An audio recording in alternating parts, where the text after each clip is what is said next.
Bien, bonjour à tous et bienvenue sur ce webinaire consacré à la médiation familiale. Aujourd'hui, nous allons aborder le thème de la médiation dans le cadre d'une séparation. Ce webinaire vous est proposé par le groupe des médiateurs familiaux libéraux diplômés d'État, groupe qui est consacré à ce sujet qui est encore parfois méconnu. Les médiateurs qui interviennent aujourd'hui sont Saïda Seil, médiateur depuis 1999, et Laurence Hanin-Jameau, médiateur depuis 2013. Merci Aline. Merci Aline. Donc effectivement, bien souvent lorsque les difficultés de dialogue et de communication s'installent dans la famille, la médiation familiale permet de sortir d'une situation bloquée. Et ça, c'est important. La médiation familiale est au service des couples, des familles. On l'a vu dans d'autres webinaires. Et là, surtout, de restaurer ou de préserver les relations familiales et de prévenir les conséquences d'une rupture du groupe familial en s'appuyant sur des principes d'autonomie, de responsabilité, avec un tiers qualifié, diplômé d'État et impartial, le médiateur familial. Son rôle, là, est de permettre de rétablir la communication, créer un climat de confiance et propice à la recherche d'accords entre les personnes. Qu'est-ce que tu en penses, toi, Saïda? Alors, moi, je pense que c'est bien, mais j'ai aussi envie de rajouter que la médiation familiale, c'est un processus de construction et de reconstruction du lien familial. C'est un accompagnement volontaire basé sur la libre adhésion des personnes. Alors, c'est un accompagnement aussi spécifique permettant le mieux-être des familles vivant des périodes de transition, de séparation et de conflit. Alors, les entretiens sont confidentiels pour tous les participants à la médiation. Le processus, comment ça se déroule? Donc, d'abord, c'est une série d'entretiens d'une durée d'1 heure et demie à 2 heures, généralement espacée d'une quinzaine de jours. Et il faut en moyenne 4 à 6 entretiens. C'est important de préciser que ces entretiens sont payants. Et à l'issue de la médiation, des accords peuvent émerger et ces accords peuvent être écrits ou oraux. Si ce sont des accords écrits, c'est écrit par les parents ou par leurs avocats. Après, ces accords sont conservés par devers eux ou envoyés au JAF pour homologation. Et l'homologation, je vais préciser parce que c'est peut-être pas clair pour tout le monde, ça veut dire qu'en fait, les personnes vont faire une requête auprès du tribunal judiciaire, parce que c'est comme ça qu'on l'appelle maintenant, pour pouvoir permettre que ça devienne, en fait, ces accords soient repris dans un jugement. Donc, il y aura une valeur qui sera très différente que de l'accord sous seing privé.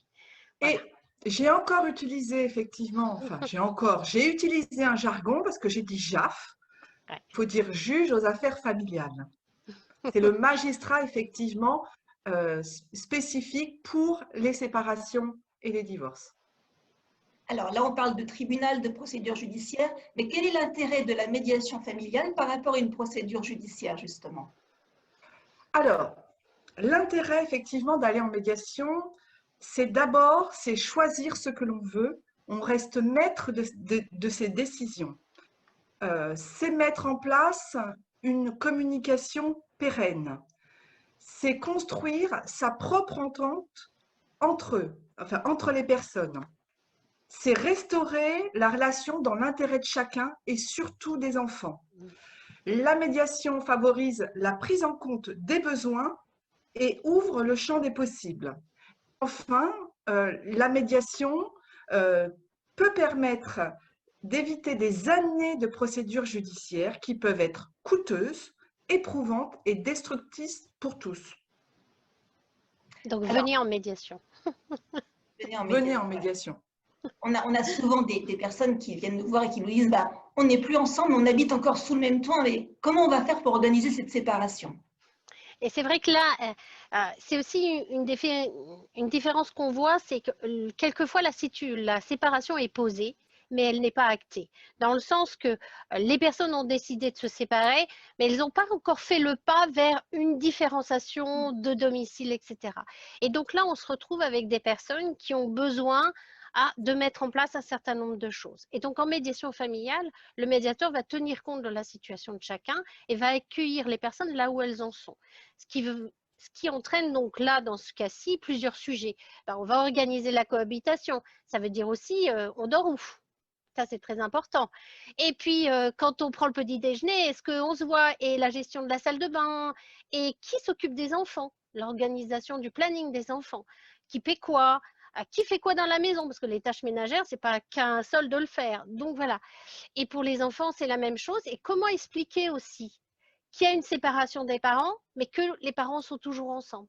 Donc, ça, c'est aussi l'occasion de pouvoir en parler en médiation. Puis on le voit, hein, ces parents qui arrivent dans nos cabinets et, qui sont coincés effectivement, hein, par la question du logement, et ils doivent continuer à cohabiter ensemble. Et vraiment, c'est important de pouvoir les accompagner et qu'ils puissent effectivement trouver des accords en amont de cette séparation qui deviendra effective quelques mois après. Alors, quand on a des personnes qui viennent vous voir et qui vous disent on vient de se séparer, on veut organiser la résidence des enfants, est-ce que vous pouvez nous accompagner? Alors, bien sûr, on peut vous accompagner dans la recherche de solutions quant à cette nouvelle organisation familiale qu'il va falloir effectivement trouver. Alors, Aline, effectivement, tu as mis le doigt sur quelque chose d'important. Souvent, on entend le mot garde. Donc, il faut savoir qu'on ne parle pas de garde à proprement parler, mais de choix de résidence. L'idée en médiation, c'est de faire du sur-mesure. Et les parents le feront en fonction de leur choix de vie, de leurs enfants, de leurs possibilités. Aller en médiation, c'est vous aider à trouver la meilleure organisation possible. Alors après, effectivement, il existe 3 types de résidences. On entend aujourd'hui parler de résidence alternée. C'est la possibilité effectivement à l'enfant d'être en alternance chez chacun de ses parents. Après, on peut entendre parler de résidence classique ou principale. Là, l'enfant est en résidence habituelle chez l'un de ses parents. Et pour l'autre parent, il y a un droit de visite et d'hébergement dit classique qu'on appelle DVH. Du type un week-end sur 2 et la moitié des vacances scolaires. Après, on entend aussi parler de résidence réduite. Là, l'un des parents voit nettement moins ses enfants et quelquefois, on parle même d'espace médiatisé. Là, c'est pour protéger effectivement les enfants quand l'un des parents effectivement est défaillant. Mais aborder le choix de la résidence, c'est aussi aborder les points de la vie quotidienne des enfants et notamment toutes les décisions qui sont à prendre autour de la santé, de la scolarité, de la religion, des activités, des documents administratifs.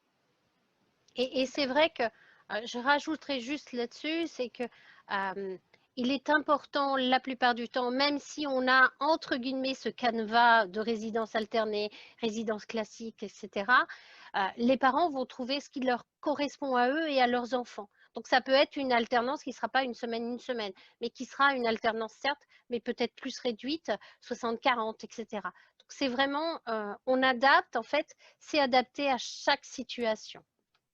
C'est du sur-mesure.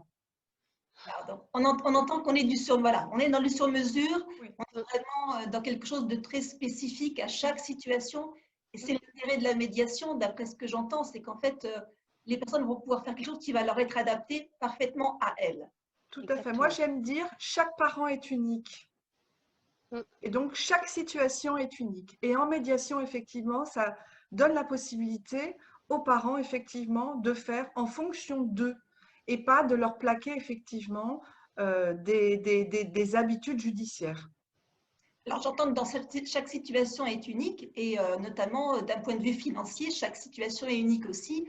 On a parfois des questions sur la mère de mon enfant gagne plus que moi, on va se séparer, on va être en résidence alternée. Est-ce que je vais devoir lui payer une pension, quelque chose? Oui, c'est vrai qu'on a beaucoup de questions sur l'aspect financier et de la résidence des enfants. De manière générale, on appelle ça pension alimentaire, mais c'est vrai qu'après, dans le jargon autre, c'est de la contribution à l'entretien et l'éducation de l'enfant. Ce qui est intéressant dans ce groupe de mots, c'est que ça montre bien qu'en fait, cette dite pension alimentaire, elle est faite pour l'enfant Oui. et uniquement pour l'enfant. Mm. C'est pas pour donner de l'argent à l'autre parent pour qu'il puisse aller boire des coups ou aller au restaurant ou au cinéma. Donc ça, c'est important, c'est pour l'enfant. Après, effectivement, on a aussi des pistes, hein, pour les parents qui puissent voir. C'est des simulateurs qui sont aussi bien celui de la justice et de la CAF, qui peut donner une idée, mais surtout, comme on vient de le dire, en fait, c'est du sur-mesure. Donc, ce qu'on peut faire aussi, c'est étudier le budget des enfants, celui des parents, parce que quelquefois, il y en a qui gagnent beaucoup plus, mais qui ont énormément de charges. Et donc, ça, c'est important de faire du sur-mesure et de voir par rapport à chaque enfant, qu'est-ce qui lui correspond, mais tout en faisant l'adéquation avec le budget des parents. Parce que bien sûr, il y a un enfant qui voudrait peut-être faire et du cheval, du tennis et je sais trop quoi. Il n'empêche qu'il y a un moment, ça a un coût financier. Donc, il faut le mettre aussi par rapport à chacun des parents, voir qu'est-ce qui est possible. Voilà, c'est aussi ça le sur-mesure de la médiation familiale. Et le sur-mesure, c'est aussi effectivement permettre aux parents à un moment donné de pouvoir leur dire, ben, voilà, vous allez travailler sur le budget de vos enfants et vous allez voir combien coûtent vos enfants. Moi, ce que j'aime, c'est l'idée, c'est qu'à un moment donné, c'est principe de réalité. Comme ça permet effectivement aussi d'enlever ce fantasme, hein, comme tu l'as dit tout à l'heure, Laurence, ce fantasme de dire, bah, voilà, je vais lui payer une contribution et puis elle va s'enrichir sur mon dos. Ça permet effectivement de se dire, bah, voilà, nos enfants coûtent tant. Et avec effectivement ce budget, comment on se répartit cette charge? L'idée, c'est plus effectivement aussi d'enlever, tu sais, dans les jugements, et c'est normal, euh, le parent qui doit effectivement verser une contribution est condamné à verser cette contribution. Là, ça permet effectivement de rééquilibrer. Ni le père ni la mère est condamné à payer.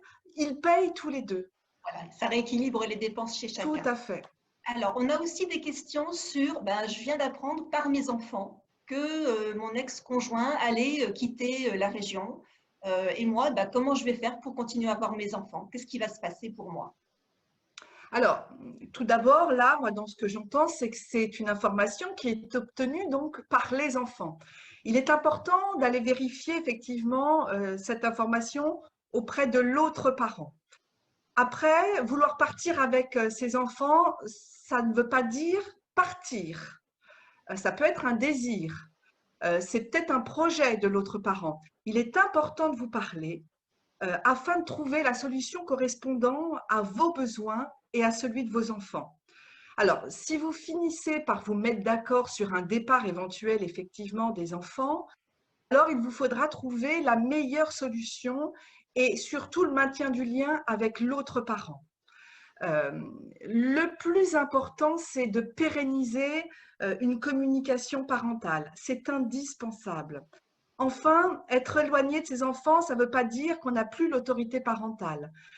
Et même, vous avez encore votre mot à dire sur le quotidien de vos enfants, même éloignés d'eux. Alors, on a aussi d'autres questions sur ben, des enfants qui ont, à la suite de la séparation de leurs parents, une résidence alternée qui s'est mise en place depuis peut-être de nombreuses années. Et puis, ben, un jour, l'un des enfants ne souhaite plus poursuivre cette résidence alternée. Comment ça se passe quand un enfant souhaite avoir un autre mode de résidence? Alors effectivement, là, on va recevoir les deux parents, hein, on va en discuter avec eux. Et puis, c'est aussi la possibilité qui est donnée aux enfants de pouvoir aussi s'exprimer. Et en médiation familiale, on accueille aussi Mm. les enfants. Avec un processus bien particulier, hein, on ne leur dit pas venez, allez, racontez nous ce que vous voulez devant les parents, etc. Non, ils sont reçus et comme on le disait au début, la confidentialité va s'adresser à eux aussi. Donc on les reçoit tout seuls. Hein, donc s'il y a une fratrie, elle va venir ensemble, puis après on reçoit séparément. En tout cas, c'est comme ça que je procède. Et pour pouvoir passer aussi un message aux parents, s'ils en ont envie, quelquefois ils n'en ont pas envie. Moi, Oui. j'ai des enfants qui vont faire des dessins, d'autres qui vont Mm. écrire, d'autres qui vont me dire, mais toi, t'es grand, là, tu peux bien leur dire. Hein. Donc voilà, donc ça c'est important de voir avec les enfants. Mais ça permet aussi aux parents d'avoir une idée de ce qui peut se passer. Après, ça peut être aussi un problème entre un parent et un enfant. À ce moment-là, ça peut dévier aussi vers une médiation parent-ado. Mais en tout cas, par rapport à cette résidence alternée, c'est discuter avec les deux parents, écouter aussi le message de l'enfant ou des enfants, travailler avec eux sur leurs besoins et de voir par rapport à la communication des parents, s'ils arrivent à s'entendre. Des fois aussi, c'est un problème de communication entre les parents qui n'arrivent pas à s'entendre et donc qui se servent aussi de l'enfant d'un côté de l'autre et c'est trop lourd pour l'enfant. Donc voilà, il y a toutes ces données-là. Donc ça, c'est important de voir au sein de la médiation comment est-ce que ça se passe. Alors Laurence, tu viens parler très justement de la problématique de la communication au sein des couples et des ex-couples dans la médiation. Alors justement, on a parfois aussi des couples, des ex-couples qui nous disent « mais moi, mon ex me sollicite beaucoup, veut sans arrêt rentrer en communication avec moi, c'est lui qui a souhaité une séparation, moi je ne veux plus le voir ». Alors, c'est vrai que la médiation, c'est voir l'autre. Oui. Je réponds à ta question, Aline, c'est voir l'autre. Et bien souvent, la première séance n'est pas si simple que ça.